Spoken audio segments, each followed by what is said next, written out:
Regulation and limitation of free speech in the community. Free speech is essential in the community for expressing one's opinions, thoughts, convictions, and beliefs.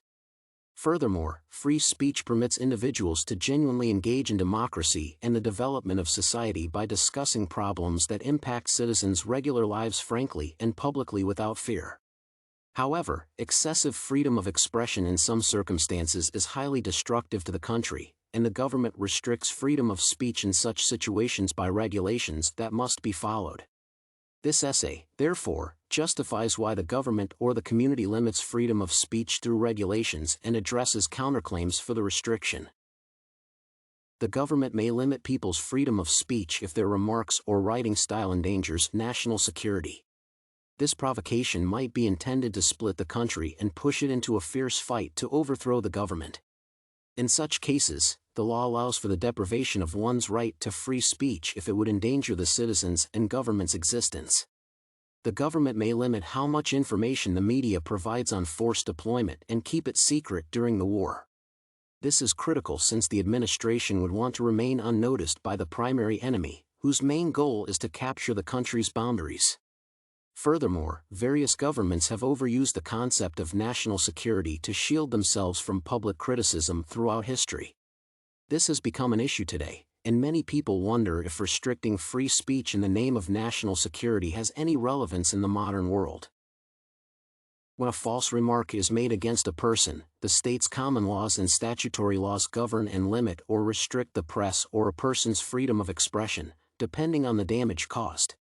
According to Berg and Kim, defamation is the transmission or dissemination of incorrect information and remarks that injure one's reputation. The First Amendment of the United States Constitution does not extend such privileges to persons who willfully propagate lies about another person to hurt their reputations. There is nothing like erroneous beliefs or ideas because defamation hinders free speech and media expression.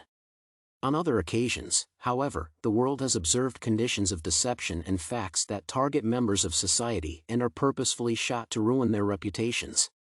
This is incorrect because the First Amendment to the United States Constitution does not give such rights to free speech and expression. However, today's world is plagued with greed and corruption, eroding democracy. It is tough to discern whether suppressing speech and open expression of another offensive conduct is done to conceal injustices. In such a scenario, suppressing free expression would have robbed the public of important information needed to serve justice and reward the matter. McGee and Block advise that it is to investigate thoroughly individuals who commit crimes such as corruption or abuse of office, which then raises the alarm when the public starts to criticize what they have done. As a result, before restricting one's freedom of expression, the government, through relevant agencies, should evaluate whether such a statement is truthful or untrue. Only when it is found that the utterance was genuinely intentional should one's freedom of speech be restricted. When spreading hate speech or fighting words, one's freedom of speech or media expression may be limited for social harmony and the well-being of community members. According to Chetty and Alathur, fighting words can initiate community wars, especially when directed against a specific group in the community. Hate speech against a certain race, ethnicity, or group in the country or discrimination against other groups causes disorder in the community. Although the First Amendment guarantees the right to free speech and expression, it does not give one the authority to violate the rights of others. As a result, free expression is limited when one's words discriminate against others or spread false incitement fighting words that have the potential to harm others. However, limiting free speech on this basis may occasionally conceal one's shady dealings if the fighting words are intended to condemn someone or the government for a terrible job. As a result, the community and residents would need to be made aware of what they needed to know to undertake changes that would fix such mistakes. This might stifle democratic progress and foster undemocratic societies.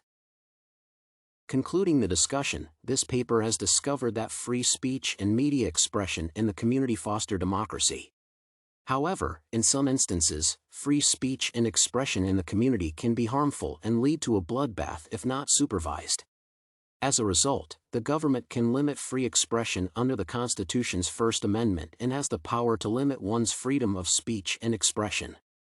National security, as outlined in this article, is vital during times of disaster. If not well regulated, propaganda and provocation can lead to societal strife, resulting in significant losses. Even if some data reveals that national security has been used to cover fraudulent government activities, limiting freedom of expression at such times is critical to safeguard government operations and restore social calm. Moreover, protecting individual reputations and rights is the government's responsibility. Therefore, through relevant bodies, the government normally reinforces laws and measures protecting all citizens from spiteful speech that could psychologically affect the targeted individuals.